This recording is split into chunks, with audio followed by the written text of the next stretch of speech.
Bonjour la famille, profitez de ce moment de détente avec des récits pleins de charme. N'oubliez pas de vous abonner et de partager vos impressions dans la section des commentaires. Appuyez aussi généreusement sur le bouton « J'aime » car cela représente tout pour nous.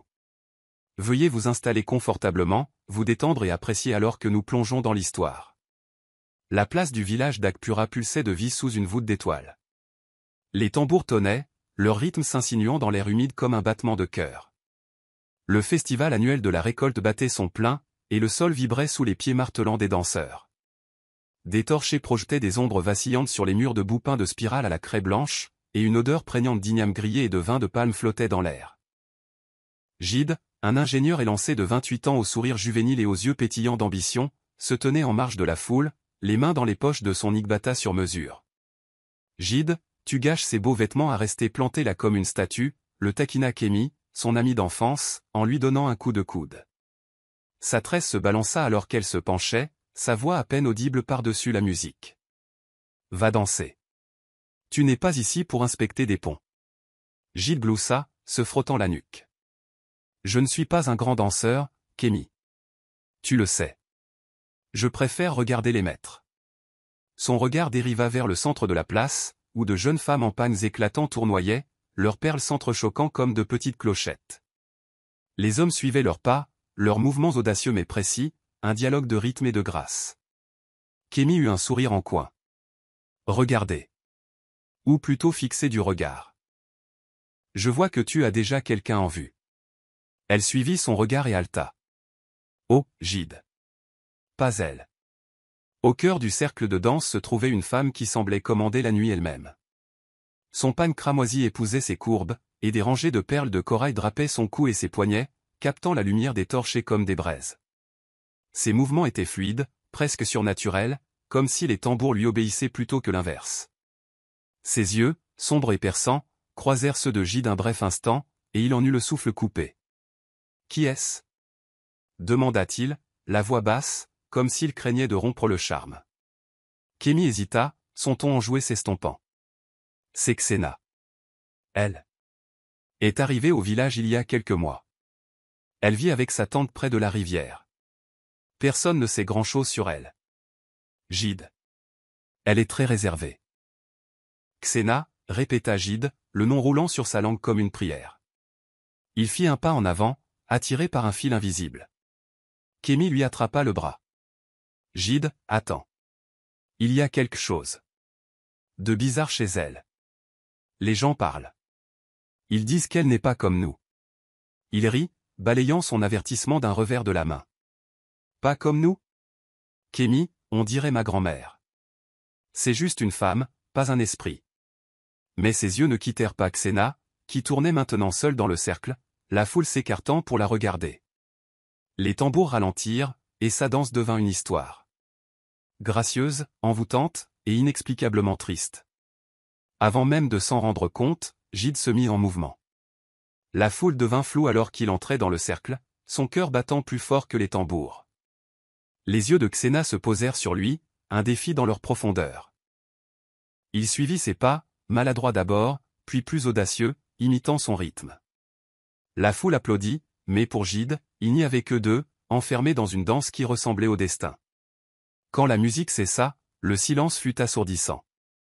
Xena se tenait à quelques centimètres de lui, le souffle court, les lèvres entr'ouvertes. « Tu danses comme si tu avais quelque chose à prouver, » dit-elle, sa voix basse et mélodieuse, avec un léger accent que Gide ne put identifier. « Et toi, tu danses comme si tu fuyais quelque chose, » répondit-il, se surprenant par son audace. Son sourire était petit, presque secret. « Peut-être bien. » Elle se tourna pour partir, mais Gide lui attrapa doucement le poignet. « Je suis Gide, » dit-il, la voix plus douce maintenant.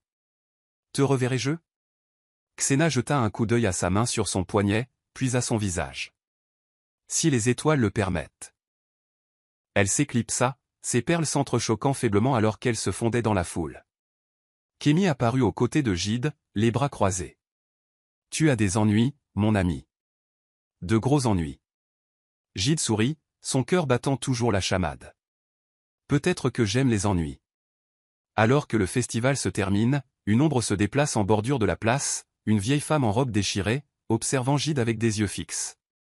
3 mois plus tard, la lune était basse au-dessus de la plantation de manguiers, sa lumière argentée filtrant à travers les feuilles. Gide et Xena étaient assis sur une natte tressée, une petite lanterne projetant une lueur chaude entre eux. L'air était chargé de l'odeur des fruits mûrs et du bourdonnement lointain des criquets. Leur cours avait été un tourbillon, des moments volés au bord de la rivière, des discussions tardives sous les étoiles, et des rires qui faisaient sentir à Gide une vitalité qu'il n'avait pas connue depuis la mort de ses parents 10 ans plus tôt. Xena s'appuya sur ses mains, son pagne glissant légèrement pour révéler la courbe de son épaule. « Tu poses trop de questions, Gide, dit-elle, son ton taquin met ses yeux sur leur garde. Pourquoi as-tu besoin de savoir où je suis né ou comment était ma mère ?» Gide cueillit un brin d'herbe, le faisant tourner entre ses doigts. « Parce que je veux te connaître. Entièrement. N'est-ce pas ça, l'amour ?» Il prit sa main, son pouce caressant ses jointures. « Xena, je n'ai jamais ressenti ça avant. Peu m'importe d'où tu viens ou ce que recèle ton passé. Je te veux, toi. » Son sourire vacilla, et elle détourna le regard, le fixant sur la flamme de la lanterne. « Tu dis ça maintenant, mais... certaines choses sont plus grandes que l'amour. » Gide fronça les sourcils, se penchant plus près. « Qu'est-ce que ça veut dire ? Xena, parle-moi. » Elle secoua la tête, ses perles s'entrechoquant doucement. « Pas ce soir. Ce soir, contentons-nous d'être. » Mais sa voix tremblait, et la poitrine de Gide se serra d'inquiétude. Il prit une profonde inspiration, sa décision prise. « Épouse-moi, dit-il, les mots jaillissant avant qu'il ne puisse y réfléchir à 2 fois. Sois ma femme, Xena. Quoi que ce soit qui te pèse, nous y ferons face ensemble. » Les yeux de Xena s'écarquillèrent, et pendant un instant, elle ressembla à un animal piégé. « Gide, tu ne sais pas ce que tu demandes. »« Je sais que je t'aime, dit-il avec ferveur. »« C'est suffisant. » Elle le fixa, le souffle court. Puis, lentement, elle hocha la tête. « Oui, murmura-t-elle. Mais promets-moi une chose. Pas de questions profondes sur mon passé. Pas encore. » Le soulagement de Gide était teinté de doute, mais il l'écarta. « Je te le promets, dit-il en la prenant dans ses bras. » Ils s'embrassèrent, la lanterne vacillant comme en signe d'approbation. Le lendemain, Gide partagea la nouvelle avec Kémy au marché du village, où les étals débordaient d'ignames, de poivrons et de rouleaux de tissu colorés. Le visage de Kémy se décomposa. « Gide, es-tu sûr ? Tu la connais à peine. »« J'en sais assez, dit-il, sur la défensive. Elle est gentille, elle est intelligente, et elle me rend heureux. » Kémy lui attrapa le bras, baissant la voix. « Écoute-moi. J'ai entendu quelque chose de la part des anciens. La tante de Xena, celle avec qui elle vit ? Ce n'est pas sa vraie tante. Et on parle de la tribu de Xena. Quelque chose d'interdit. » Gide rit, mais le son était forcé. « Kémy. Tu commences à parler comme dans un scénario de Nollywood. Ce ne sont que des ragots. »« Les ragots ne me donnent pas la chair de poule, rétorqua Kémy. Sois prudent, Gide. S'il te plaît. » Cette nuit-là, alors que Gide rentre chez lui, il entend des bruits de pas derrière lui. Il se retourne, mais il n'y a personne, seulement le léger bruit de perles qui s'entrechoquent dans l'obscurité. Les rites de fiançailles eurent lieu dans le sanctuaire du village, un bâtiment bas en pisé avec un toit de chaume et des murs ornés de masques sculptés. L'air était épais d'encens, et les anciens étaient assis en demi-cercle, leurs visages sévères. Gide se tenait fièrement dans son cafetan blanc, la poitrine bombée alors que Xena entrait, son pagne vert scintillant comme une forêt à l'aube. Elle portait moins de perles aujourd'hui, mais sa beauté était indéniable. Le grand prêtre, Baba Okoro, chantait des bénédictions, sa voix profonde et résonnante. « Que les ancêtres unissent ces 2 êtres en un, » entonna Teil. Saupoudrant de la poudre de noix de cola sur un bol en argile, la foule murmura son approbation, mais Gide remarqua que les mains de Xena tremblaient. Alors que la cérémonie se poursuivait, les portes du sanctuaire s'ouvrirent brusquement. Une vieille femme entra en titubant, ses robes en lambeaux et ses cheveux gris en désordre. Ses yeux, vifs et inflexibles, se fixèrent sur Gide. La foule haleta, et le chant de Baba Okoro vacilla. « Toutes les perles ne bénissent pas !» s'écria la femme, sa voix comme des feuilles sèches raclant la pierre. « Certaines lient. »« Garçon, tu épouses ce que tu ne connais pas. » Gide se figea, son cœur battant la chamade. Le visage de Xena perdit ses couleurs, et elle lui serra fermement le bras. « Qui est-ce » murmura-t-il. « Je ne sais pas » dit Xena, mais sa voix était trop rapide, trop sèche. Baba Okoro se leva, son bâton levé. « Eke, tu n'as pas ta place ici. Pars, ou les ancêtres te jugeront. » La femme, Eke, rit, un son qui glaça le sang de Jide. « Les ancêtres jugent déjà, Okoro. Tu caches la vérité pour ton propre bénéfice. » Elle désigna Xena. « Son sang porte une ombre. Demande-lui sa tribu, garçon. Demande. » Deux hommes saisirent les bras d'Eke, la traînant vers la porte. Elle se débattit, ses yeux rivés sur Jide. « Écoute-moi, ou perds tout. » Les portes se refermèrent, et le silence tomba. Baba Okoro s'éclaircit la gorge. Les divagations d'une folle. Continuons. Mais l'esprit de Jide s'emballa. Il jeta un coup d'œil à Xena, qui évitait son regard, les lèvres pincées. Après les rites, il la prit à part dans la cour du sanctuaire, où les palmiers se balançaient dans la brise du soir. « Qu'est-ce que c'était que ça » demanda-t-il, sa voix basse mais ferme. « Xena, que ne me dis-tu pas » Elle croisa les bras, ses perles scintillant au clair de lune. « C'est juste une vieille folle, Jide. Tu as entendu le prêtre. Ne la laisse pas gâcher ça. » Gâcher ça ? Il s'approcha, sa frustration montant. « Xena, elle savait quelque chose. Sur toi. Sur ta tribu. Pourquoi ne veux-tu pas me parler ?» Ses yeux brillèrent de quelque chose. De la peur ? De la colère ? Je t'ai dit, pas de questions profondes. Tu as promis. Et tu as promis d'être ma femme, rétorqua-t-il. Les épouses ne gardent pas de secrets comme celui-ci. Elle tressaillit, puis s'adoucit, lui touchant la joue. Jide, je t'aime. N'est-ce pas suffisant pour l'instant ? Il voulait argumenter, mais son contact le désarma. Pour l'instant, dit-il, la voix lourde. Mais pas pour toujours. En quittant la cour, Jide remarque une petite sculpture sur le mur du sanctuaire, un symbole qui correspond à la cicatrice qu'il a entrevue dans le dos de Xena. Le matin des préparatifs du mariage, la concession familiale de Jide bourdonnait d'activité. Les femmes pilaient l'igname dans des mortiers en bois, leur rire se mêlant au cliquetis des marmites. Les hommes tendaient des guirlandes lumineuses à travers la cour, et les enfants couraient partout, poursuivant une chèvre égarée.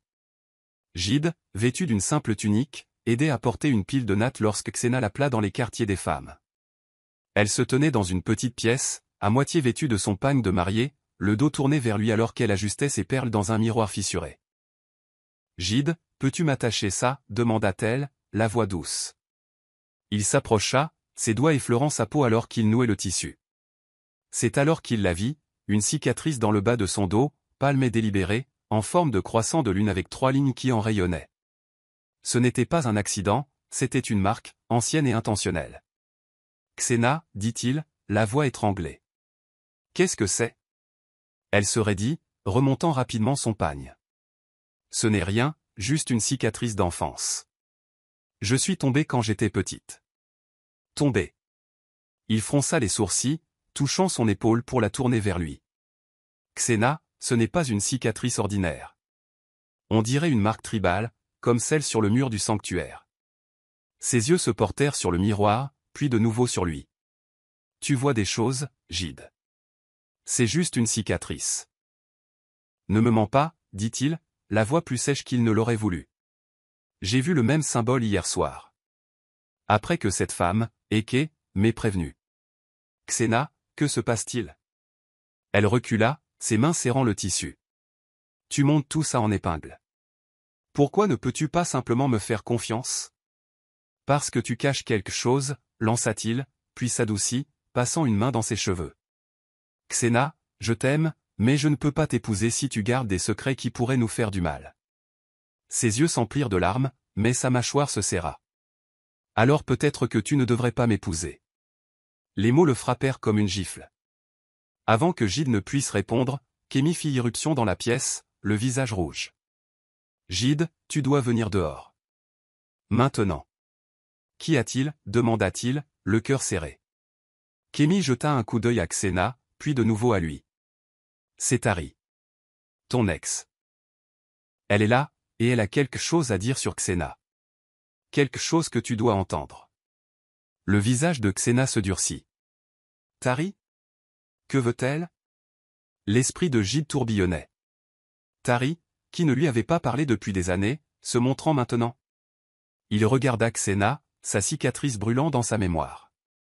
Je reviens, dit-il, la voix basse. Nous n'avons pas fini de parler. Alors qu'il suivait Kémi, Xena l'appela, la voix brisée. Gide, s'il te plaît. Ne l'écoute pas, dans la cour, Tari se tient avec une petite foule, tenant une vieille pochette en cuir. Elle croise le regard de Gide et dit, je sais qui est vraiment Xena. Et tu ne vas pas aimer ça. Le matin du mariage de Gide et Xena se leva sous un ciel lourd de nuages, d'une teinte gris bleuté qui semblait peser sur le village d'Akpura. La concession bourdonnait de préparatifs, les femmes remuaient des marmites fumantes de soupe d'igusi, les hommes suspendaient des guirlandes de feuilles de palmier, et les enfants filaient à travers le chaos, leur rire contrastant vivement avec l'atmosphère tendue.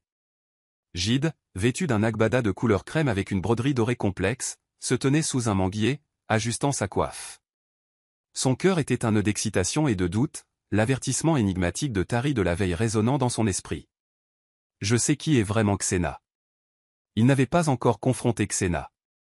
Le souvenir de sa cicatrice, en forme de croissant, délibéré, le rongeait, mais l'amour dans ses yeux quand elle l'avait embrassé pour lui souhaiter bonne nuit avait fait taire ses questions. Pour le moment. Kémi s'approcha, son pagne d'un bleu vif assorti à son expression inquiète. Gide, on dirait que tu portes tout le village sur tes épaules. Qu'a dit Tari hier soir? Gide soupira, jetant un coup d'œil à la foule pour s'assurer que Xena n'était pas à proximité. Elle n'a pas voulu me le dire directement. A dit qu'elle ne parlerait qu'après la cérémonie de la pluie, devant les anciens. Quelque chose à propos d'une preuve dans cette pochette qu'elle tenait. Les yeux de Kémi s'écarquillèrent. Une preuve? Gide, tu ne peux pas ignorer ça. Et si c'était à propos de la tribu de Xena? Tu as entendu Eke au sanctuaire. Certaines perles. Eke est une folle, dit Gide, mais sa voix manquait de conviction. Et Tari? Peut-être qu'elle est juste jalouse. Elle ne s'est jamais remise de notre rupture. Kémi croisa les bras. Jalouse ou non, Tari n'est pas du genre à mentir sur quelque chose d'aussi important. Tu dois parler à Xena avant le début de la cérémonie. Avant que Gide ne puisse répondre, un battement de tambour signala le début de la cérémonie de la pluie, une tradition sacrée pour bénir le mariage de fertilité et de prospérité. La foule se rassembla sur la place du village, où se tenait un autel en argile, orné de coris et de noix de cola. Baba Okoro, le grand prêtre, leva son bâton, ses robes blanches flottant alors qu'il chantait au ciel. Oshukwu, toi qui envoies la pluie, déverse ta faveur sur cette union. Gide et Xena se tenaient côte à côte, sa main tremblant dans la sienne. Son pagne de mariée, d'un indigo profond avec des fils d'argent, scintillait malgré la faible lumière, et ses perles de corail brillaient comme de petites étoiles. Elle évitait son regard, les lèvres pincées. La foule se joignit au chant, leur voix s'élevant alors que Baba Okoro aspergeait d'eau d'une calebasse sur l'autel. Mais le ciel restait obstinément sec. Les minutes passèrent, puis une heure. Les chants devinrent forcés, puis vacillèrent.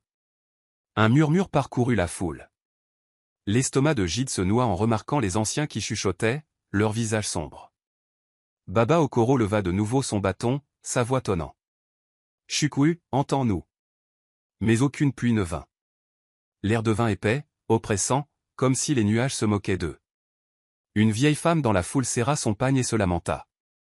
Les ancêtres sont en colère. La pluie ne nous a jamais fait défaut. La prise de Xena sur la main de Gide se resserra, ses ongles s'enfonçant dans sa paume. Gide, murmura-t-elle, sa voix à peine audible. Quelque chose ne va pas, il se tourna vers elle, son cœur battant la chamade. Qu'est-ce que tu sais, Xena? Dis-le-moi maintenant. Ses yeux brillaient de larmes non versées, mais avant qu'elle ne puisse parler, Baba Okoro frappa le sol de son bâton. Assez, rugit-il. La cérémonie est interrompue. Les anciens, au sanctuaire. Maintenant. Alors que la foule se dispersait, Gide prit Xena à part, sa voix basse et urgente. Xena, plus de secrets. Pourquoi la pluie n'est-elle pas venue? Est-ce à cause de ta tribu? Elle secoua la tête, ses perles s'entrechoquant doucement. Je ne sais pas, Gide. Je le jure. Mais je le sens. Comme si l'air lui-même était contre nous. Il sonda son visage, partagé entre l'amour et la suspicion. Je veux te croire, mais je ne peux pas me défaire du sentiment que tu caches quelque chose. Ses lèvres s'entr'ouvrirent, mais un cri les interrompit. Kémy courait vers eux, le visage pâle. Gide, Tari est au sanctuaire avec les anciens. Elle ouvre cette pochette. Tu dois venir, maintenant. Alors que Gide et Xena se dépêchent vers le sanctuaire, une seule goutte de pluie tombe sur la joue de Gide, puis s'arrête, comme si le ciel lui-même retenait son souffle. Le sanctuaire était faiblement éclairé, ses murs de pisé frais malgré la chaleur étouffante du dehors. L'air sentait l'encens et le vieux bois, et les masques sculptés sur les murs semblaient observer Gide et Xena entrer. Les anciens étaient assis en cercle sur des nattes tressées, leurs visages empreints d'inquiétude.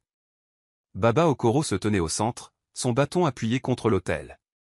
Tari se tenait à ses côtés, son expression indéchiffrable, la pochette en cuir serrée dans ses mains. Le cœur de Gide s'emballa alors qu'il prenait place à côté de Xena, qui se tenait rigide, ses perles scintillant dans la lumière vacillante des torchets. « De quoi s'agit-il, Tari » demanda-t-il, sa voix stable malgré la tempête dans sa poitrine. Tari croisa son regard, ses yeux vifs. « Il s'agit de la vérité, Gide. Une vérité que tu mérites avant de t'unir à elle. » Elle fit un signe de tête à Xena, qui tressaillit comme si elle avait été frappée. Baba Okoro leva la main. « Parle clairement, Tari. Le refus de la pluie est un signe grave. Si tu as des connaissances, partage-les. » Tari ouvrit la pochette, sortant un morceau de parchemin plié, jauni par le temps. Ceci est un registre des noms tribaux des archives du village. Chaque famille, chaque lignée, enregistrée depuis des générations. Mais le nom de Xena, ou celui de sa tante, n'est pas ici. Un murmure parcourut les anciens. Gide fronça les sourcils, jetant un coup d'œil à Xena. Qu'est-ce que ça veut dire?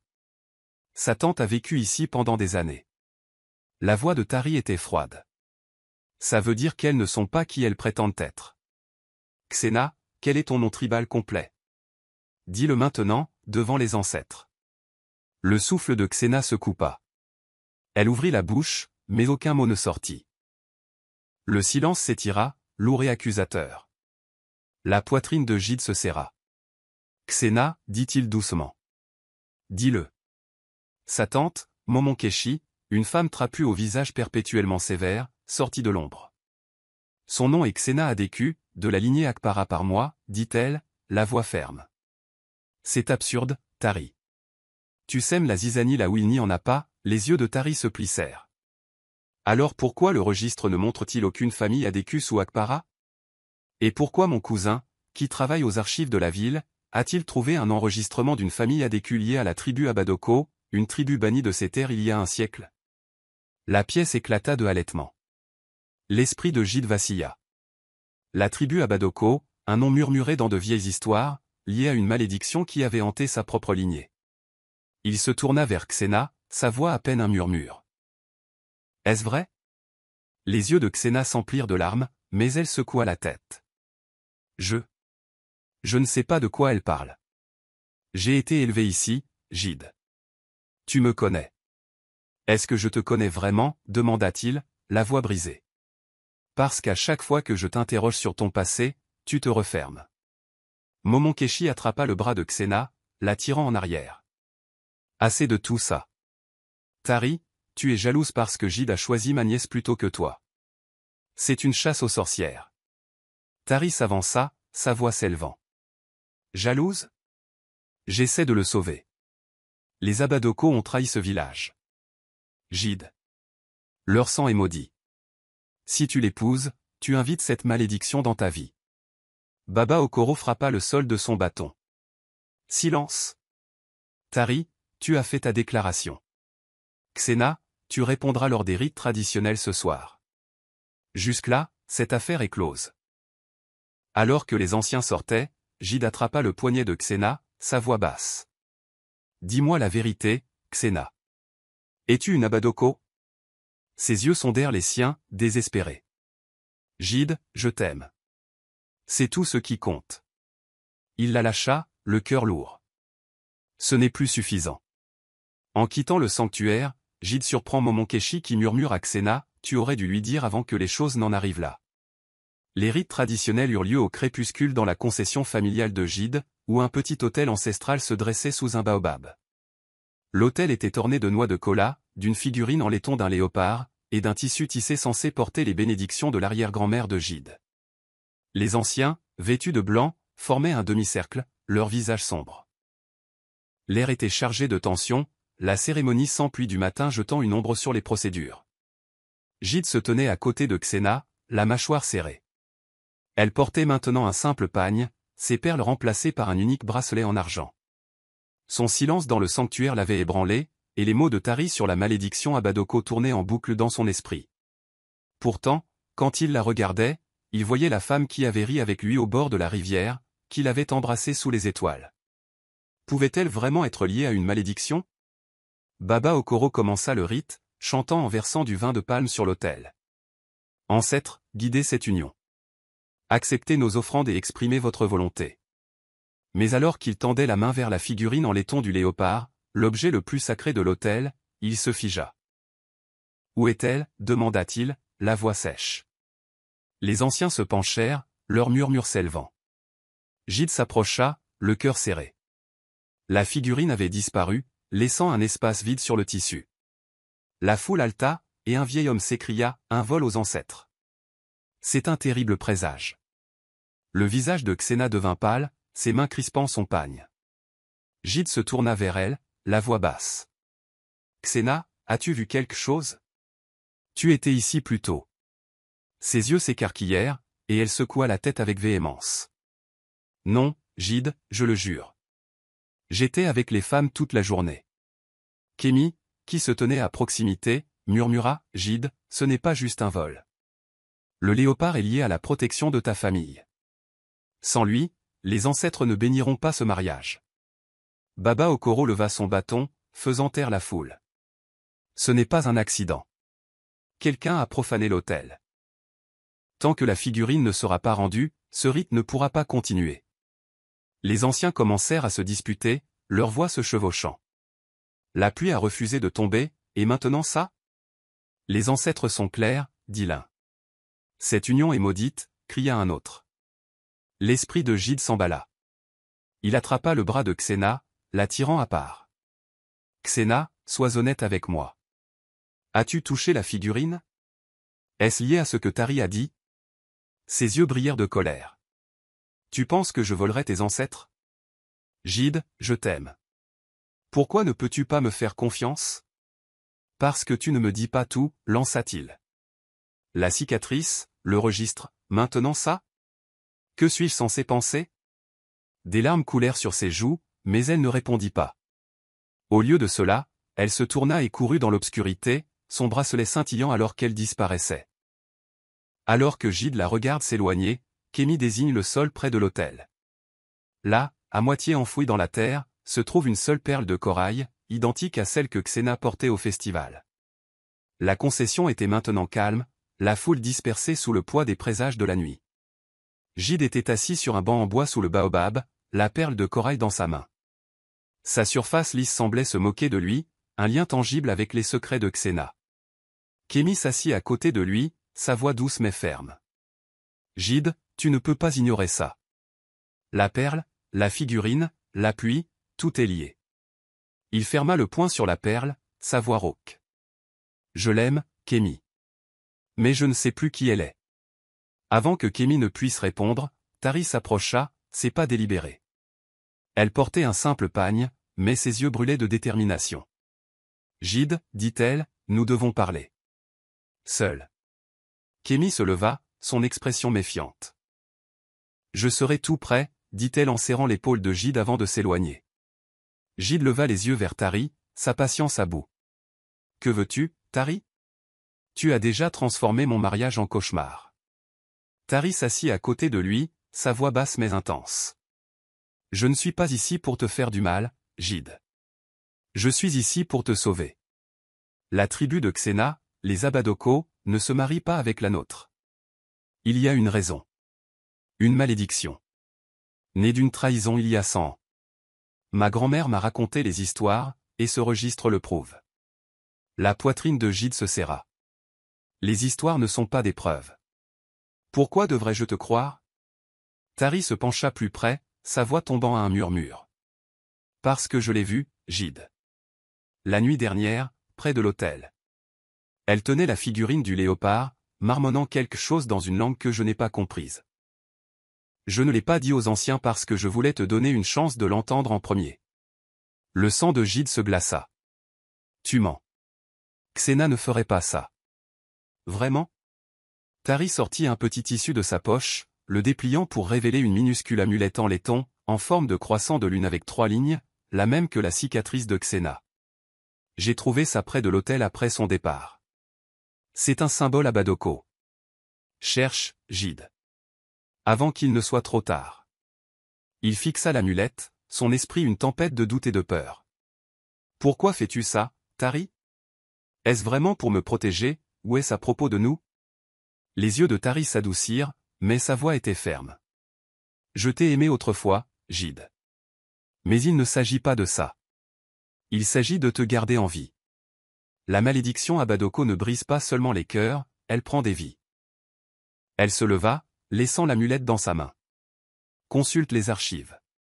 Demande aux anciens. Mais ne l'épouse pas tant que tu ne connais pas la vérité.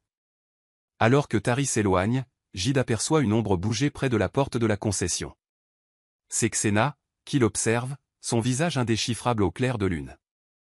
La nuit était lourde d'inquiétude alors que Gide se glissait dans la bibliothèque du sanctuaire, une pièce exiguë nichée derrière l'autel principal.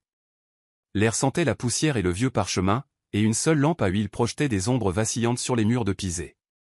Les étagères ployaient sous le poids des rouleaux et des registres reliés en cuir, certains si anciens que leurs bords s'effritaient au toucher. Le cœur de Gide battait la chamade, l'avertissement de Tari et la perle de corail lui brûlant l'esprit. Il ne pouvait pas épouser Xena demain, pas avec le refus de la pluie, la figurine manquante et les murmures d'une malédiction liée à sa tribu. Son ami Shuka, un archiviste dégingandé doué pour trouver des choses cachées, s'agenouilla à côté de lui, déroulant un parchemin. « Gide, tu es fou de m'entraîner ici à minuit, chuchota Shuka, la voix tendue. Si Baba Okoro nous attrape, nous sommes finis. Cet endroit est sacré. J'ai besoin de réponses, dit Gide, sa voix basse mais ferme. Tari a dit que Xena est une Abadoko. S'il y a une malédiction, elle est dans ses registres. Aide-moi, ou je le fais seul. Shuka soupira, ajustant ses lunettes. D'accord, mais si les ancêtres nous foudroient, je te tiendrai pour responsable. Il désigna une étagère dans le coin. Les plus anciens registres sont là, histoire tribale, bannissement, malédiction. Commence par cela. Les doigts de Gide effleurèrent un rouleau lié par une ficelle rouge, sa surface gravée de symboles effacés. Il le déroula soigneusement, révélant une écriture arachnéenne à l'encre noire. Le texte parlait d'une trahison un siècle plus tôt. La tribu Abadoko, autrefois alliée d'Akpara, avait volé une relique sacrée pendant une sécheresse, invoquant une malédiction qui lia les deux tribus dans l'inimitié. La malédiction promettait la ruine à toute union entre leurs lignées, scellée par la colère des ancêtres. Le souffle de Gide se coupa. Shuka, écoute ça. Aucun enfant d'Abadoko ne se mariera avec un Akpara, de peur que la terre elle-même ne les rejette. C'est réel. La malédiction est réelle. Shuka se pencha, ses yeux écarquillés. Ce n'est pas tout. Regarde. Il désigna un dessin, un croissant de lune avec 3 lignes, identique à la cicatrice de Xena. C'est leur marque tribale. Gide, si Xena est une Abadoko, sa cicatrice le prouve. Les mains de Gide tremblaient en enroulant le parchemin. Elle m'a menti. Tout ce temps, elle savait. Sa voix se brisa, déchirée entre la trahison et l'amour qui tiraillait encore son cœur. Shuka lui attrapa le bras. Gide, ne la confronte pas encore. Ce parchemin mentionne un rituel pour briser la malédiction. Mais c'est dangereux. Tu dois d'abord parler aux anciens. Non, dit Gide, la mâchoire serrée. J'ai besoin de l'entendre de sa bouche. Ce soir. Il glissa le parchemin dans sa tunique, son poids comme une pierre contre sa poitrine. Alors qu'il sortait de la bibliothèque à pas de loup, Shuka murmura, « Gide, sois prudent. Si elle cache ça, que te cache-t-elle d'autre » Gide ne répondit pas, son esprit une tempête de doute et de détermination. Il sortit dans la nuit, les mots du parchemin résonnant, la terre elle-même les rejettera. Alors que Gide se dirige vers la maison de la tante de Xena, une faible lueur émane du parchemin dans sa tunique, invisible dans l'obscurité. Gide ne parvenait pas à dormir. Le parchemin reposait sur la natte à côté de lui dans sa petite chambre. Sa ficelle rouge scintillait au clair de lune qui se déversait par la fenêtre. La concession était silencieuse, les préparatifs du mariage interrompus après le vol de l'autel et le refus de la pluie. Il fixait le plafond, le visage de Xena défilant dans son esprit, son sourire, ses yeux sur la réserve, la cicatrice qui ressemblait maintenant à une marque de trahison. Il ferma les yeux, espérant que le sommeil vienne, mais au lieu de cela, l'air devint lourd, épais de l'odeur de la fumée et de la terre. Sa vision se brouilla, et soudain, il n'était plus dans sa chambre. Il se tenait dans une clairière entourée d'immenses arbres irocos, leurs branches griffant un ciel rouge sang. Un feu brûlait au centre, ses flammes anormalement vives, et une silhouette se tenait à côté. Une femme vêtue de noir, ses yeux brillants comme des braises. « Qui êtes-vous » demanda Gide, sa voix résonnant étrangement, comme si la clairière avalait le son. Les lèvres de la femme s'incurvèrent en un sourire à la fois bienveillant et terrifiant. « Je suis l'oracle des oubliés » dit-elle, sa voix un bourdonnement grave qui vibrait dans ses os. « Tu as touché ce que ton sang ne devrait jamais lier. » Le cœur de Gide s'emballa. « Xena. Vous parlez de Xena, n'est-ce pas? Est-elle une Abadoko? La malédiction est-elle réelle? » L'oracle s'approcha, ses yeux le transperçant. « La vérité est gravée dans sa chair, garçon, mais l'amour t'aveugle. La terre crie, la pluie se cache, le léopard est perdu, tout cela parce que tu as osé l'aimer. » Il secoua la tête, la défiance montant. « Je l'aime. Malédiction ou pas, je me battrai pour elle. » L'oracle rit, un son comme des flammes crépitantes. « Te battre? Tu ne peux pas combattre la volonté des ancêtres. À moins que... » Elle s'interrompit, son regard se posant sur le feu. « À moins que quoi » exigea Gide, s'avançant. « Dites-le-moi. » Elle leva une main, et les flammes s'élevèrent, révélant une image. Xena, debout dans une rivière, sa cicatrice brillant alors que l'eau tourbillonnait autour d'elle. « Cherche le cœur de la rivière » murmura l'oracle. « Là, la vérité vous délira ou vous détruira tous les deux. » La vision s'estompa, et Gide se réveilla en sursaut, haletant. Sa chambre était telle qu'il l'avait laissée, mais le parchemin à côté de lui était chaud au toucher. Il trébucha jusqu'à la fenêtre, son esprit vacillant. Était-ce un rêve, ou les ancêtres avaient-ils parlé? Et quel était le rapport entre la rivière et les secrets de Xena? Il attrapa le parchemin et se dirigea vers la porte, déterminé à la trouver. Mais en sortant, il se figea. Une silhouette se tenait dans la concession, dans l'ombre, l'observant. Ce n'était pas Xena. La silhouette entre dans le clair de lune, révélant Momonkeshi, la tante de Xena, le visage sombre. « Tu fouines là où tu ne devrais pas, Gide, dit-elle, la voix froide. » Le lendemain matin, le village se réveilla dans le chaos. Gide se tenait dans la concession de sa famille, le parchemin caché dans sa tunique, alors que des cris résonnaient de tous les coins. Les chèvres bêlaient frénétiquement, s'échappant de leurs enclos et courant vers la forêt. Les poulets caquetaient et se dispersaient, des plumes jonchant le sol. Même les oiseaux qui se perchaient habituellement sur le baobab avaient disparu, laissant un silence étrange. L'air semblait anormal, lourd d'une tension qui picotait la peau de Gide. Kémi accourut, son pagne de travers, les yeux écarquillés de panique. « Gide, ça se passe partout. » Les animaux fuient, comme s'ils fuyaient la mort elle-même. L'estomac de Gide se noua. Ça a commencé avec la pluie, puis la figurine, et maintenant ça. Kémi, c'est la malédiction. Le parchemin disait que la terre nous rejetterait. Kémi lui attrapa le bras, sa voix urgente. « Tu as trouvé quelque chose? Qu'est-ce que ça dit ?» Avant qu'il ne puisse répondre, Baba Okoro arriva, sa robe blanche tachée de terre, son bâton tremblant dans sa main. Une foule d'anciens et de villageois le suivaient, leurs visages pâles. « Gide, dit le prêtre, la voix grave. Les ancêtres parlent. La terre rejette cette union. Les animaux fuient parce que la terre elle-même est maudite. » Le cœur de Gide se serra. Il jeta un coup d'œil à Xena, qui se tenait à la lisière de la concession, les bras enroulés autour d'elle-même. Ses yeux rencontrèrent les siens, remplis d'un mélange de peur et de défi. Il voulut courir vers elle, exiger des réponses, mais les mots de Baba Okoro l'arrêtèrent. Nous devons consulter les pierres d'oracle, continua le prêtre. D'ici là, Gide, toi et Xena ne devez pas être vus ensemble. Le village est à cran. Une femme dans la foule cria, c'est elle, l'étrangère sans nom. C'est elle qui nous a attiré ça. Xena tressaillit, et Gide s'avança, la voix sèche. Assez. Vous ne la connaissez pas. Elle n'est pas une malédiction. Baba Okoro leva son bâton. Silence. Gide, maîtrise ta langue. Xena, retourne chez ta tante. Nous te convoquerons quand les pierres auront parlé. Alors que Xena se tournait pour partir, Gide lui attrapa le bras. Xena. Attends. J'ai trouvé un parchemin. Il parle de la malédiction à Badoko. Ta cicatrice, c'est leur marque. Dis-moi la vérité, maintenant. Ses yeux s'écarquillèrent, et pendant un instant, elle sembla sur le point de parler. Mais son visage se durcit. Tu ne me fais pas confiance, Gide. Peut-être que tu ne l'as jamais fait. Elle se dégagea et s'éloigna, son bracelet en argent scintillant dans la lumière du matin. Kémy toucha l'épaule de Gide. Gide, qu'est-ce que le parchemin disait? Tu ne peux pas garder ça pour toi. Il hésita, puis murmura, il disait que notre mariage nous condamnerait tous les deux. Mais l'oracle, elle m'est apparue la nuit dernière, en rêve. Elle a dit que la rivière détient la vérité. Les yeux de Kémy se plissèrent.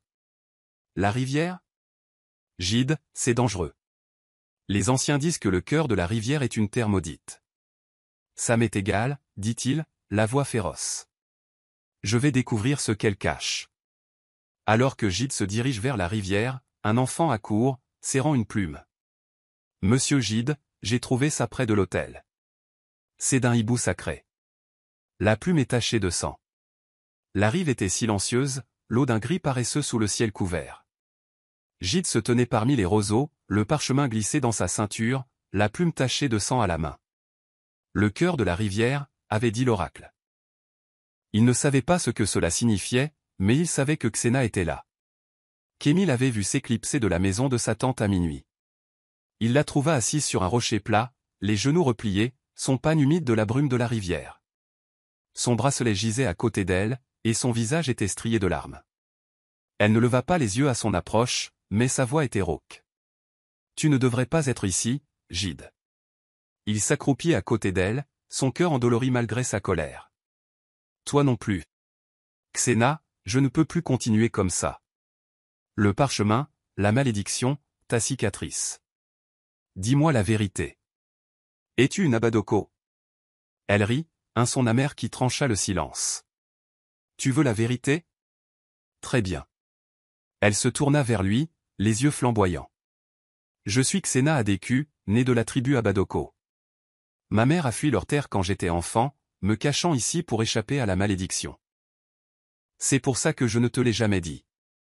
Parce que je savais que ça nous détruirait. Le souffle de Gide se coupa, le poids de ses paroles s'abattant sur lui. Tu savais? Tout ce temps, tu savais que notre mariage pouvait nous maudire, et tu n'as rien dit? Je t'aimais. S'écria-t-elle, debout maintenant, les poings serrés. Je pensais que l'amour pourrait suffire. Je pensais que si je le cachais, les ancêtres nous laisseraient tranquilles. Mais ils ne le feront pas, Gide. Jamais. Il se leva aussi, la voix tremblante. Pourquoi ne m'as-tu pas fait confiance? Je me serais battu pour nous, Xena. Je veux encore le faire. Elle secoua la tête, des larmes coulant sur ses joues. On ne peut pas combattre une malédiction. La pluie, les animaux, la figurine, tout est à cause de moi. Je suis le poison. Non. Dit-il en lui saisissant les épaules. Tu ne le hais pas, l'oracle m'a dit qu'il y a un moyen. Au cœur de la rivière. Nous pouvons briser ça, ensemble. Ses yeux sondèrent les siens, désespérés mais vacillants d'espoir. Le cœur de la rivière? Gide, c'est un lieu sacré. Si nous y allons, nous pourrions ne pas revenir. Je préférerais mourir en essayant que de te perdre, dit-il, la voix féroce. Elle toucha son visage, ses doigts tremblants. Tu ne sais pas ce que tu dis, mais... Je viendrai avec toi. Pour nous. Alors qu'ils s'étreignent, un grognement sourd résonne depuis les roseaux. Quelque chose, ou quelqu'un, les observe, et la rivière commence à onduler de manière anormale. La place du village était silencieuse, l'air lourd de l'odeur de terre humide et d'encens brûlé. Des torchers projetaient des ombres vacillantes sur les murs de pisé tandis que les anciens se rassemblaient sous l'antique baobab, leurs visages sombres. La cérémonie de la pluie ratée, la figurine de léopard manquante et la fuite des animaux avaient mis tout le monde à cran, et les murmures de la malédiction à Badoko planaient comme un nuage d'orage. Gide se tenait devant le conseil, sa tunique froissée par sa rencontre nocturne au bord de la rivière, la confession de Xena résonnant encore à ses oreilles. « Je suis une Abadoko. » Xena se tenait à ses côtés, son pagne indigo collant à son corps, son bracelet d'argent scintillant dans la lumière des torchers. Ses yeux étaient rouges de larmes, mais sa mâchoire était serrée, défiante. La foule murmurait, leurs regards passant d'elle à Gide, certains avec pitié, d'autres avec méfiance. Le chef Aise, un homme aux larges épaules et à la barbe grisonnante, se leva de son tabouret sculpté, sa voix tonnant. « Gide, Xena. Les ancêtres ont parlé par le rejet de la terre. Le conseil exige des réponses. Xena, tu es accusé d'avoir caché ton sang à Badoko. Parle. » La voix de Xena tremblait mais resta ferme. « Je suis une Abadoko, née d'une mère qui a fui son peuple. Je l'ai caché pour protéger Gide, pour nous protéger. Je l'aime, et je ne voulais aucun mal. » La foule explosa, les voix se superposant. « Elle nous a maudits. Les ancêtres ne pardonneront pas ça. » Gide s'avança, son cœur battant la chamade. « Assez. Xena n'est pas une malédiction. C'est mon choix, ma future épouse. S'il y a un moyen de briser cette malédiction, nous le trouverons. » Le chef Aise leva une main, faisant taire la foule. Ses yeux, vifs et calculateurs, se fixèrent sur Gide. « Tu parles avec audace, Gide, mais l'amour n'annule pas la colère ancestrale. Il y a plus que tu dois savoir. » Il marqua une pause, son regard se posant sur Xena, puis de nouveau sur Gide. « J'ai autorisé cette union, connaissant le sang de Xena, pour une paix politique. » Le souffle de Gide se coupa, et Xena haleta. « Quoi ?» dit Gide, sa voix basse mais empreinte de colère. « Vous saviez. Et vous nous avez laissés aller si loin sans nous avertir. » L'expression du chef se durcit. Les tribus Abadoko et Akpara sont en conflit depuis un siècle. Un mariage pourrait guérir de vieilles blessures, unir nos terres. Mais j'ai retenu la prophétie liée à la malédiction, en espérant que les ancêtres céderaient. « Quelle prophétie ?» demanda Xena, la voix sèche, s'approchant du chef. « Vous nous avez utilisés comme des pions, et maintenant le village souffre. Dites-nous. » Le chef hésita, puis parla, la voix lourde. « La prophétie dit qu'une union entre Abadoko et Akpara brisera la malédiction ou déchaînera toute sa fureur. Sécheresse, mort, division. Les signes la pluie, les animaux suggèrent cette dernière option. » La foule haleta, et l'esprit de Gide vacilla. Il se tourna vers Xena, dont le visage était pâle, les poings serrés. « Tu savais ça, dit-il, la voix brisée. Pas Xena, vous, chef. Vous avez tout risqué pour la politique. » Les yeux du chef s'adoucirent, mais sa voix resta ferme. « J'ai cru en votre amour, Gide. Mais maintenant, le conseil exige que vous vous sépariez jusqu'à ce que les pierres d'oracle soient jetées. » Les poings de Gide se serrèrent. « Nous séparer ? Elle est mon cœur. Je ne l'abandonnerai pas. » Xena lui toucha le bras, sa voix douce mais urgente. « Gide, peut-être qu'ils ont raison. Si mon sang empoisonne ce village, je ne peux pas rester. » « Non, dit-il avec ferveur, se tournant vers elle. Nous affronterons cela ensemble. L'oracle m'a parlé du cœur de la rivière. Il y a un moyen, Xena. Je le sais. » Les yeux du chef se plissèrent. Le cœur de la rivière ? C'est une terre sacrée, interdite à tous sauf aux initiés.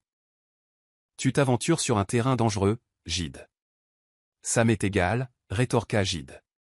J'en ai assez des secrets. Nous allons à la rivière, prophétie ou non. Alors que Gide et Xena se tournent pour partir, Baba Okoro s'avance, tenant un petit tissu taché de sang. Ceci a été trouvé près de l'autel, dit-il. Il porte la marque Abadoko. La lune était basse au-dessus de la concession familiale de Gide, sa lumière argentée filtrant à travers les branches des baobabs. L'autel, toujours privé de sa figurine de léopard, se dressait comme une accusation silencieuse. Gide était assis sur un banc en bois, le parchemin de la bibliothèque du sanctuaire ouvert sur ses genoux, ces mots sur la malédiction à Badoko lui brûlant l'esprit. Xena était assise en face de lui, son pagne desserré, son bracelet posé sur le sol. L'exigence du conseil de se séparer pesait lourdement, et le tissu taché de sang avec la marque à Badoko avait approfondi la méfiance du village. La voix de Gide était basse, tendue. Xena, le chef savait. Il nous a utilisés, et maintenant le village pense que tu es une malédiction. J'ai besoin de tout savoir. Plus de demi-vérité. Les yeux de Xena brillaient, mais elle hocha la tête. Je te l'ai dit à la rivière. Je suis une Abadoko. Ma mère a fui quand j'avais 5 ans, après la mort de mon père dans un rituel lié à la malédiction. Elle m'a élevé en me faisant cacher ma cicatrice, mon nom, tout. Je pensais que si je t'aimais assez, le passé n'aurait pas d'importance. Le cœur de Gide souffrait, déchiré entre l'amour et la trahison. Mais il a de l'importance. La pluie, les animaux, la figurine, tout est lié à nous. Et maintenant ce tissu. As-tu pris le léopard, Xena? Dis-moi la vérité. Ses yeux s'écarquillèrent, et elle se leva, la voix sèche. Non, Gide. Je ne profanerai jamais tes ancêtres. Je ne sais pas comment ce tissu est arrivé là, je le jure. Il voulait la croire, mais le doute le rongeait. Alors qui? Tari? Ta tante? Quelqu'un essaie de nous séparer. Les épaules de Xena s'affaissèrent, et elle se rassit sur le banc. Peut-être que ce sont les ancêtres eux-mêmes. Peut-être qu'ils ne nous laisseront jamais en paix. Gide se pencha en avant, sa voix féroce. Je ne crois pas ça. L'oracle a dit que le cœur de la rivière détient la vérité. Nous pouvons briser cette malédiction, Xena. Mais tu dois me faire confiance. Elle le regarda, ses yeux sont dans les siens. Et tu dois me faire confiance, Gide. Si nous allons à la rivière, nous pourrions ne pas revenir. Es-tu prêt à tout risquer ta famille, ton héritage pour moi? Il prit ses mains, sa prise ferme. Tu es mon héritage. Je préférerais tout perdre plutôt que de te perdre. Des larmes coulèrent sur ses joues, et elle le serra dans une étreinte farouche. Alors nous y allons ensemble. Mais Gide, si la rivière nous réclame, promets-moi que tu ne me détesteras pas, je ne pourrai jamais te détester, murmura-t-il, mais alors qu'il se tenait, un frisson le parcourut. L'avertissement du parchemin résonna, la terre elle-même les rejettera. Kémy apparut à la porte de la concession, le visage tendu. Gide, les anciens arrivent. Ils ont jeté les pierres d'oracle. Tu dois entendre ça, maintenant. Alors que Gide et Xena suivent Kémy, un léger bourdonnement s'élève de l'autel, et le sol sous celui-ci commence à se fissurer. Le sanctuaire était embrasé par la lumière des torchers, ses murs de pisé semblant pulser sous le poids du moment. Les anciens étaient assis en demi-cercle, leurs robes blanches contrastant avec les ombres. Baba Okoro se tenait à l'autel, son bâton levé, un tas de pierres d'oracle éparpillées devant lui. Les pierres, gravées de symboles anciens, brillaient à la lumière du feu, leurs motifs menaçants. Gide et Xena se tenaient au centre, les murmures de la foule comme une marée autour d'eux. La voix de Baba Okoro était grave. Les pierres ont parlé. La malédiction d'Abedoko lie cette union. Si elle n'est pas brisée, le village souffrira. Sécheresse, mort, division. Xena, tu dois subir le rite du feu. Le souffle de Xena se coupa, et Gide lui attrapa la main. Qu'est-ce que le rite du feu? Exigea Théil, la voix sèche. Les yeux du prêtre s'adoucirent, mais son ton était inflexible. Un rituel pour rompre la malédiction. Xena doit traverser des flammes sacrées, offrant sa vérité aux ancêtres. Si son cœur est pur, elle en sortira indemne. Sinon, le feu la réclamera. Le sang de Gide se glaça. Non, vous n'allez pas la brûler. Il y a un autre moyen, le cœur de la rivière. L'oracle me l'a dit. La foule murmura, et le chef S se leva, la voix sèche. L'oracle? Gide, tu parles de vision, mais les pierres sont claires. Le rite du feu est notre tradition. Xena, te soumettras-tu? La main de Xena tremblait dans celle de Gide, mais elle s'avança, la voix stable. Je le ferai. Pour Gide, pour le village. Si le feu peut nous libérer, je l'affronterai. Gide la tira en arrière, la voix désespérée. Xena, non. C'est de la folie.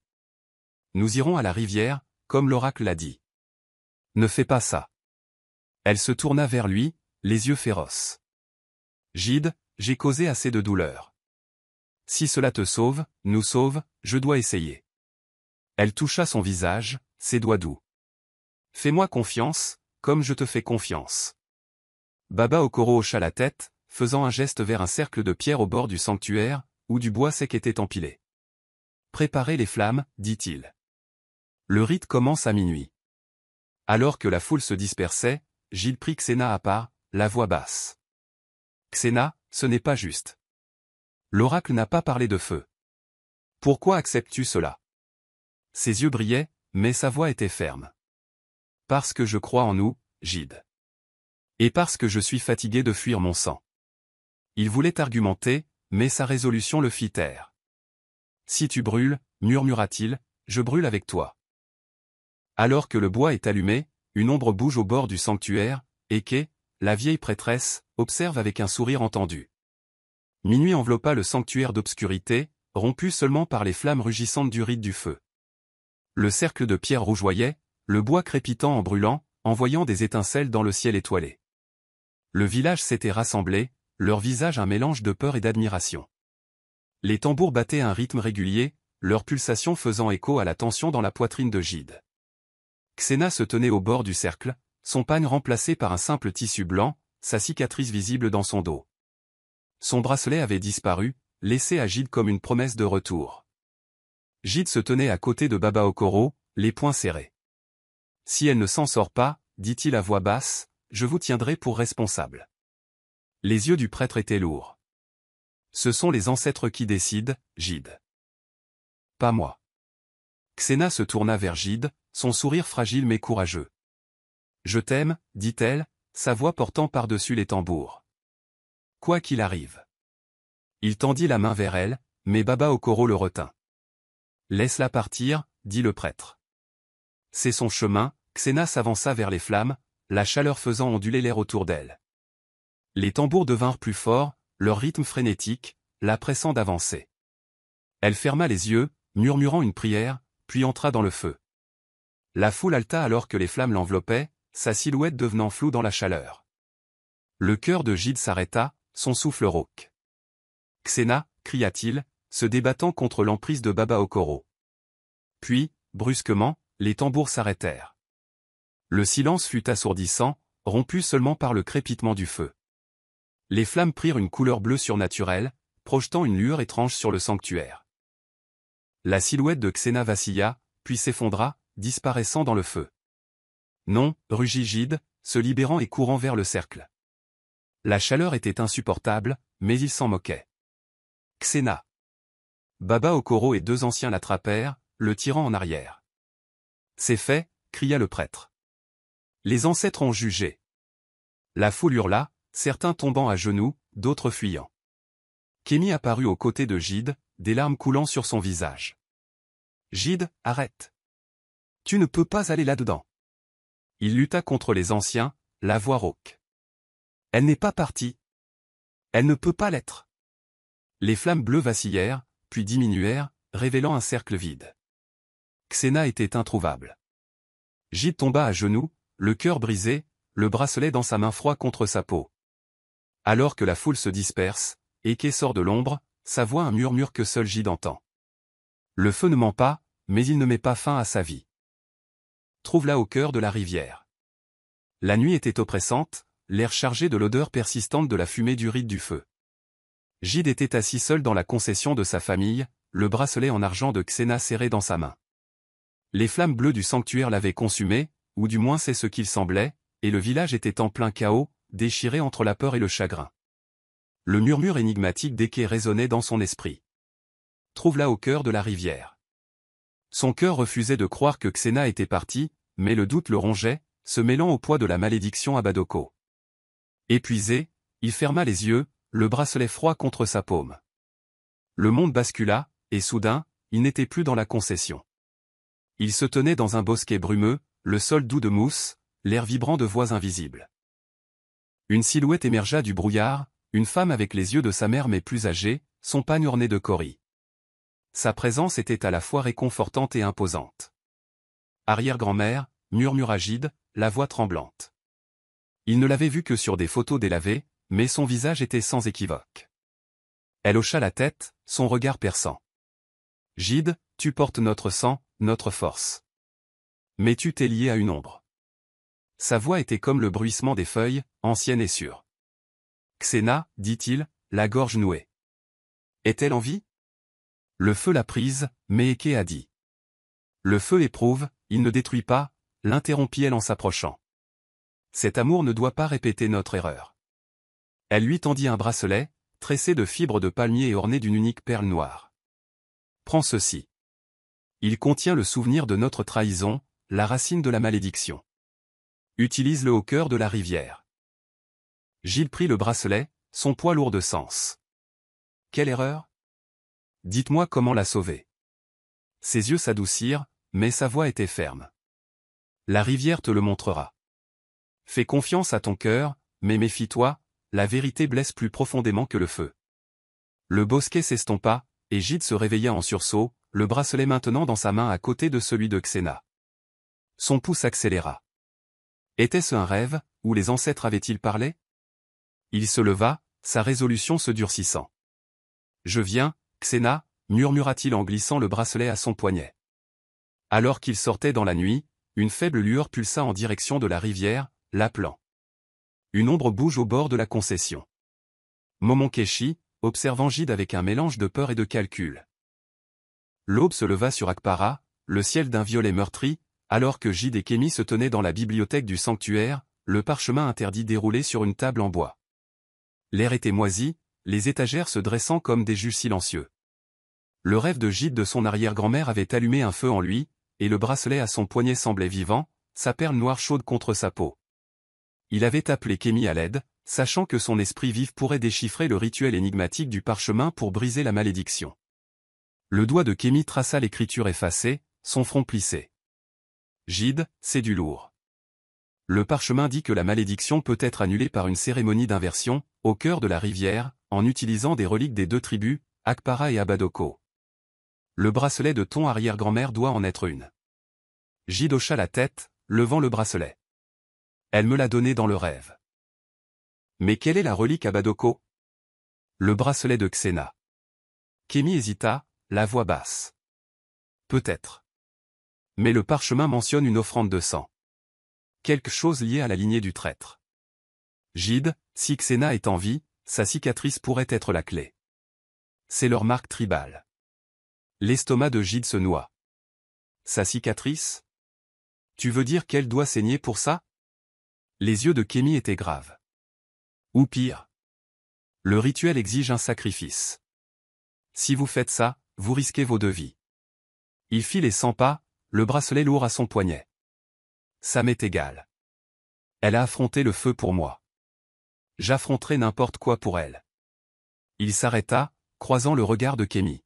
« Mais je dois la trouver. » Eke a dit le cœur de la rivière. « Où est-ce » Kémi tira un autre parchemin de l'étagère, déroulant une carte gravée de rivières et de symboles.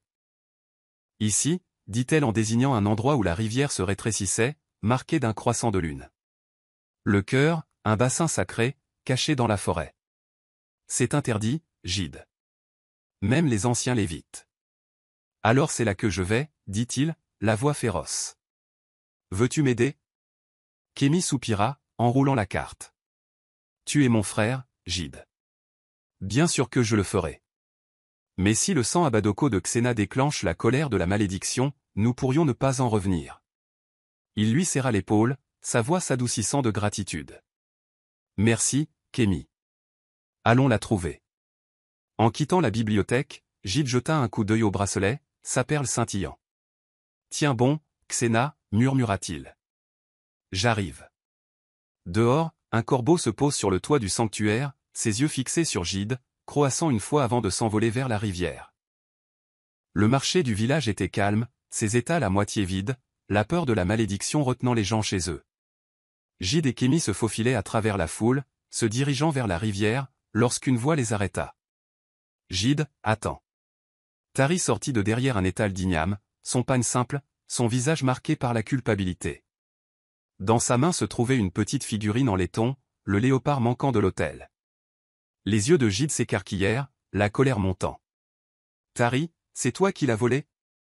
Tu as laissé Xena porter le chapeau. » Les épaules de Tari s'affaissèrent, mais elle croisa son regard.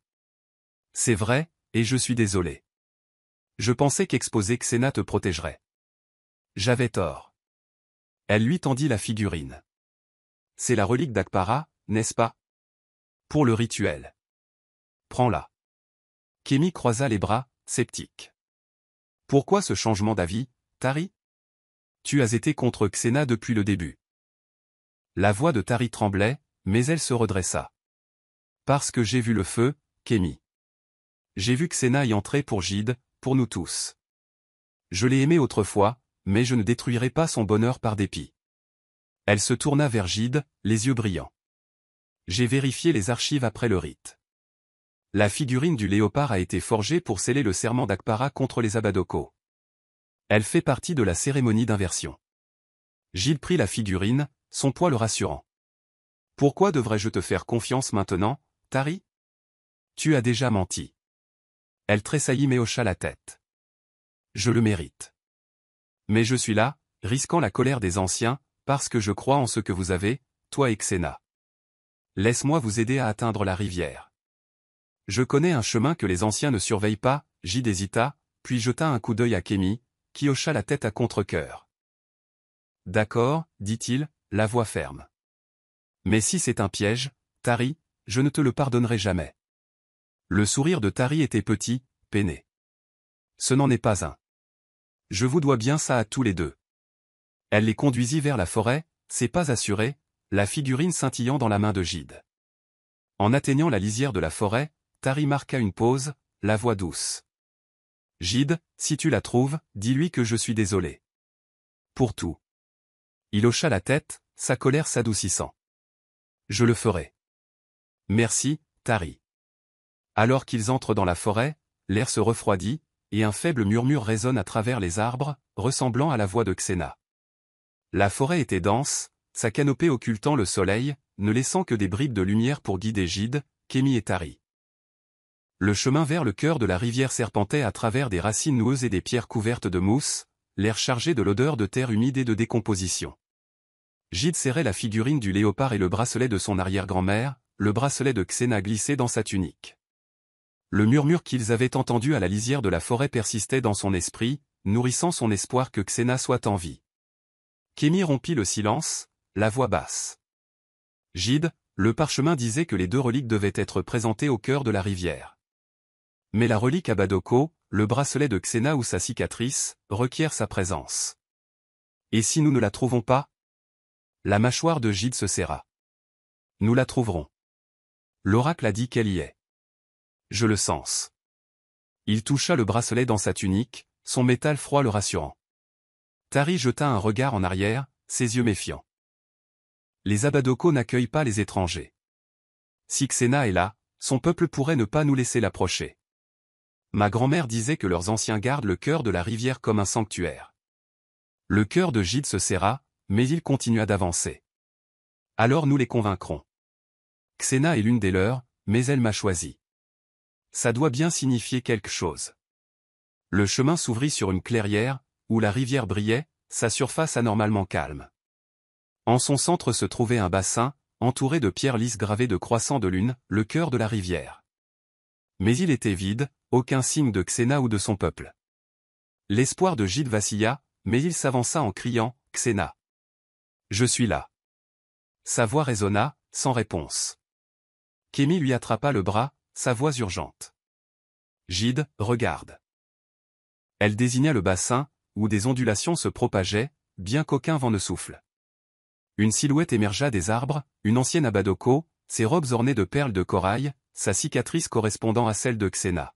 « Vous empiétez sur une terre sacrée, » dit l'ancienne, la voix froide. « Pourquoi cherchez-vous la fille d'Abadoko ?» Gide s'avança, sa voix stable. « Je suis Gide, le fiancé de Xena. Je l'aime, et je suis ici pour briser la malédiction qui lie nos tribus. S'il vous plaît, où est-elle ?» Les yeux de l'ancienne se plissèrent. Elle est venue à nous, brûlée mais vivante, cherchant l'expiation. Mais vous, Akpara, apportez le danger. Partez, ou affrontez notre colère. Gide brandit la figurine et le bracelet. J'ai les reliques. Le parchemin dit que nous pouvons mettre fin à cela. Laissez-moi la voir. L'ancienne hésita, puis hocha la tête. Vous pouvez essayer, mais le cœur de la rivière éprouve tous ceux qui y entrent. Alors que Gide s'avance vers le bassin, l'eau se met à briller, et la voix de Xena murmure, « Gide, ne fais pas ça. » Le cœur de la rivière pulsait d'une lueur étrange, la surface du bassin scintillant comme de la poussière d'étoiles liquides. Gide se tenait au bord, l'ancienne Abadoko l'observant, ses perles de corail s'entrechoquant doucement. Kémi et Tari le flanquaient, leurs visages tendus. L'air était lourd, chargé d'un pouvoir qui picotait la peau de Gide.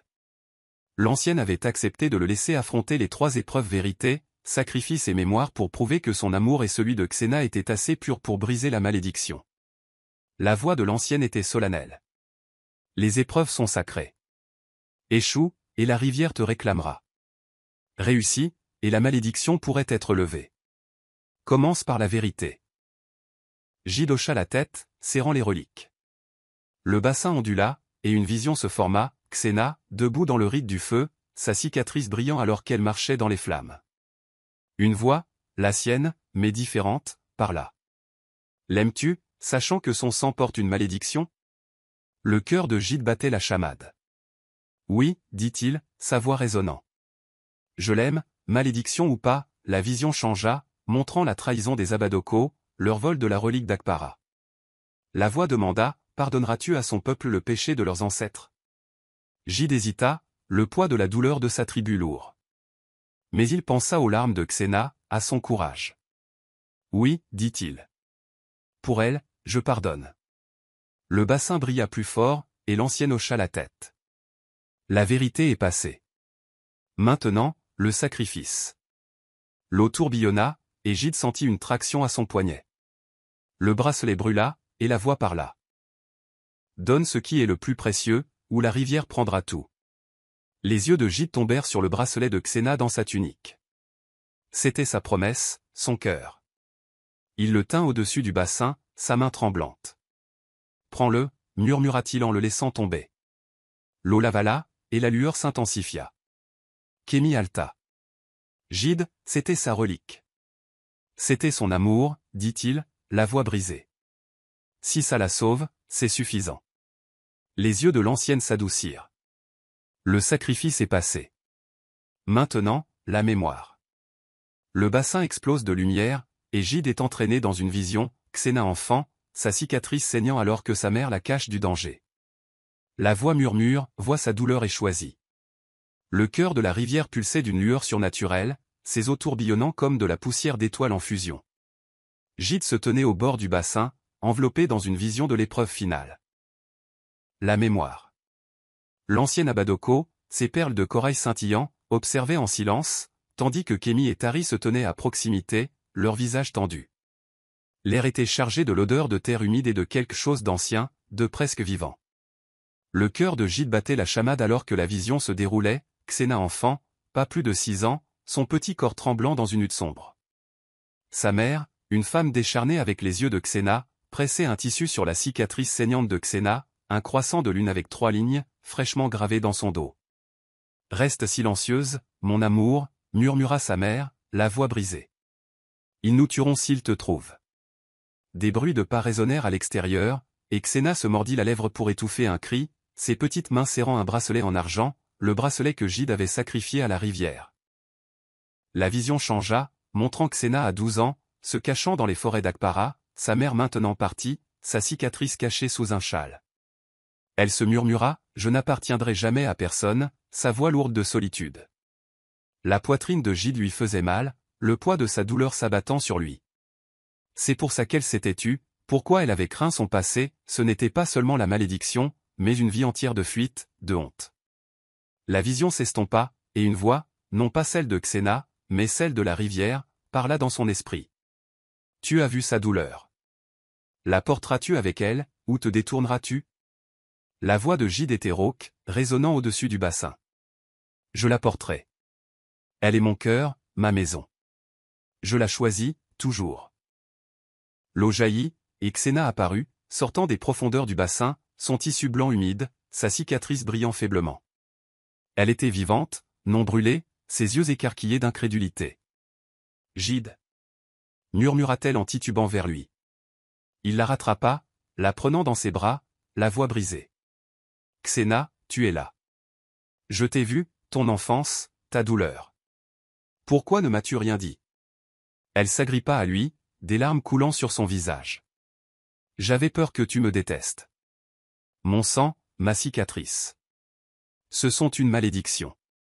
Je voulais être assez pour toi. » « Tu le hais, dit-il avec ferveur, lui prenant le visage.